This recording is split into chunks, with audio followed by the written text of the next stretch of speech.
Marcus, let's first of all address the treaty negotiation framework.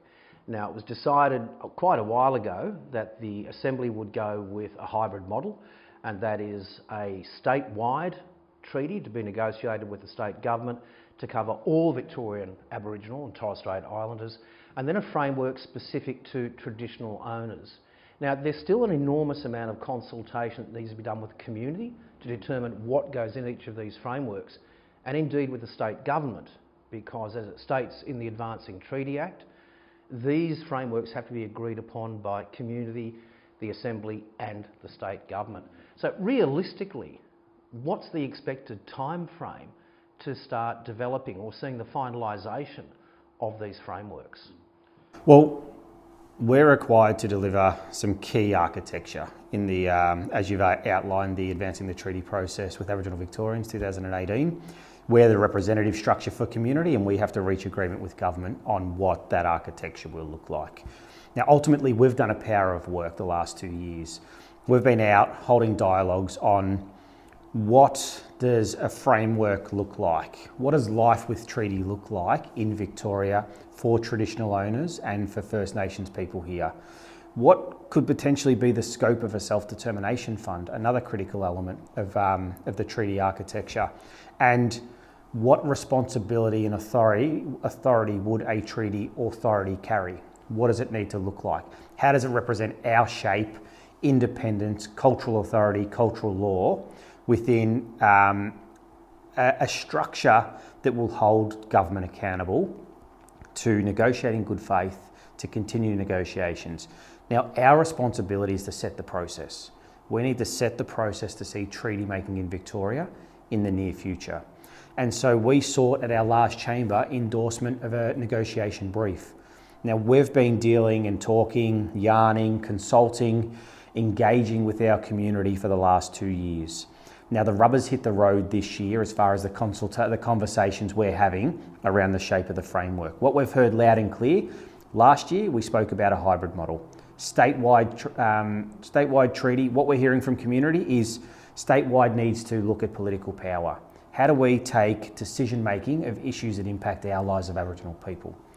And traditional owner treaties, they need to negotiate treaties on their terms, in their aspiration, in their design. We can't get in the way of that. We have to create the activation piece so we can see them negotiating their treaties in the not too distant future. But how long will that take to develop? Because there are a lot of intricacies in there. There are some things that would be in the traditional owner framework that simply would not fit into the statewide treaty, and vice versa, obviously, when it comes to justice. Yep. That would not fit into a TO framework, but into the statewide. So just going back to the question, what's the expected time frame? When do we actually expect to have that piece of work, the framework and its elements, ready to go before the state government to start negotiations there, at least on the framework, not on treaty? Well, we start the negotiations now on the framework. We hope that we can land that, pretty soon. We can actually negotiate what that framework would look like, what the authority will be, and what the scope of the fund has to be. We don't negotiate statewide treaty. Our mob will go back to the polls. They'll re-elect a First Peoples Assembly of Victoria to negotiate a statewide treaty. What we hope in the framework, it will underpin all this architecture. It'll underpin the process, and it'll underpin traditional owner treaty making. So we can see traditional owners across the state of Victoria negotiating their treaties. One of the interesting things, and you were speaking about the mob going back to the polls to elect the First Peoples Assembly, the next iteration of that. One of the fascinating things that came up from the last chamber meeting was the decision from the Assembly to go to community to start talking about different forms of representation, and there were two that were actually cited. One is reserved seat for First Nations people in Parliament itself, or another elected body that had legal decision-making powers. Let's look at this from a political perspective. We're 12 months out from the next state election, November 2022. Do you really believe, and does the Assembly believe, that this is the right time to go to the state government with something like this? Because there's bound to be a lot of backlash from the non-Indigenous community. It's not something we've taken to government. There's been media reporting about what this can look like, and our community have been really clear around political power, political representation, and a black parliament in some of the language we've heard back.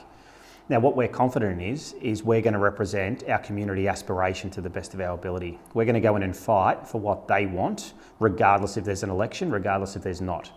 Our responsibility is to represent our community and their best interests. Whether there's a state election coming up, we don't care. We need unity and we need political power as First Nations people to actually change the status quo on what impacts the lives of Aboriginal people. So regardless of circumstances or timeframes, we've got an elected responsibility. We're entrusted to take what we hear from our community and fight for that at the table with government. Do you think the government, the current state government, would lend a friendly ear to such a proposal though? They did certainly with the Uruk Justice Commission, one of the greatest successes so far with the First Peoples Assembly, but this seems to be going well beyond. What do you think the government is going to say in response to this? Will you get some support?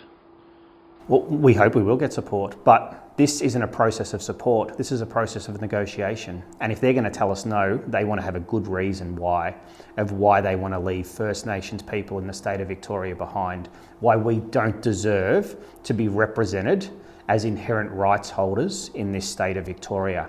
So we hold anticipation or hope that there'll be a yes, but this is a negotiation. This isn't us going to government and going, hey, can you do this for us? We're going to the table and we're fighting for what our community want. I want to talk now about the Treaty Authority, and that's one of the bodies at work, or one of the outcomes that was detailed once again in the 2018 Advancing Treaty Act. You've stated recently that the Assembly will call on the government to reduce or relinquish certain powers in the establishment of the Treaty Authority. The fact is that in the Act, it actually says that the authority will operate without control or influence from the Minister for Aboriginal Affairs. So what additional powers are you hoping that the government will relinquish in favour of the authority? Well, it's pretty simple. If we want to improve the lives of Aboriginal people in the state of Victoria, if we want to, change the status quo, well, we want non-Indigenous lawmakers out of our lives. We want to be able to get our people at the table making those decisions. That's a critical function. An authority has to be within our shape. It has to hold cultural authority. It has to have integrity. It has to be independent, and it has to bring parties together. If we're genuine about treaty, this is what it needs to look like. And we're getting close internally to where we think we're starting to find the shape of what an authority will be, what's informed by our community. So as far as, the process goes, we've just got to be clear on what our responsibility is as the First Peoples Assembly, as the inaugural Assembly. We need to set the process, we need to build the architecture, and what we're hearing loud and clear from community through all the conversations and dialogue we have is that nothing's off the table. But back to the authority itself. Now, this is the organisation or the body of people, non-Indigenous and Indigenous, men and women, who will be able to facilitate an agreement making when the government and mobs go to loggerheads. What sort of construct are we looking at in that development? That's still subject to internal negotiations. That's still a conversation that we're having out with community. It's still a debate and discussion we're having internally amongst the First Peoples Assembly of Victoria. But what we want is a structure and an authority that's in our shape. So I emphasise cultural authority shaped by cultural law, integrity and independent. That's some of the key principles that our community have told us of what this needs to look like. Now we need to look at how that legally fits within, a state of Victoria. But our process is about decolonising. It's about removing the institutions that disproportionately impact our people. Do we want to build structures? Do we want to take a cookie cutter approach and continually play in the systems and the structures that we know how they impact our community? We need to think outside the square, and that's exactly what we're doing. Marcus, undoubtedly one of the bodies of work that is going to address a major concern that predates even the election of the First Peoples Assembly is the alternate paths to reserved seating in the Assembly. You and I have yarned about this without any real outcomes over the past couple of years. Pre-assembly, it was under the 38 Nations banner. Now, even the most ardent of those supporters agreed it was an arbitrary number, that 38, and it's open for argument. Yeah. Currently, there are 11 reserved seats, with the 11th, Yorta still to take theirs up. Yeah. Realistically, how many seats do you expect we might see added to the Assembly for additional traditional owner groups over the next, say, 12, 24 months? Yeah. I'll go back a step. So we've got a reserve seat structure. What we've heard loud and clear throughout the last 2 years is that protracted government processes, such as an avenue to get registered Aboriginal party status, native title, traditional owner settlement, a lot of nations out there, they might not want to buy into that process. We're not talking about, through our pathway to a reserve seat, is a pathway to representation. It's not a pathway to negotiating treaty. That's a separate question. Yep. So as far as seats go, you mentioned Yorta. Our arms are wide open. If they want to opt in, they can opt in at any time. Just as the current 10 reserve seat holders on the Assembly can opt out at any time. I guess that's the unique nature of our hybrid representation. The reserve seats can opt in or opt out. As far as how many it could lead to, we don't know. What we wanted is we wanted an alternate pathway that wasn't subject to government legislation and determined by government. And we've created that. So if any nation out there wants to seek an alternate pathway as per our criteria, which will be public facing in the not too distant future, we're hoping to have that up shortly, there's avenues to do that. And so we're excited by actually having an opportunity for those nations who want to seek this pathway to representation. There's an avenue for it. So once again, any idea, rough guess as to how many you might expect to be at least filling out the application form? I don't know. I don't know as far as the number goes, but I'll point you back to the United Nations Declaration on the Right of Indigenous People, Article 3. Political self-determination is the right to political representation. So how mobs want to organise and represent themselves, that's subject to them. We'll have an application process and a criteria designed by our community, voted on by our members, so it's been in their shape and their aspiration, and it's now part of our constitution. So how many it'll be, I don't know. Well, based on my research and previous conversations, I know that there are going to be such requirements as connection to country, governance, organised bodies, that sort of things in there.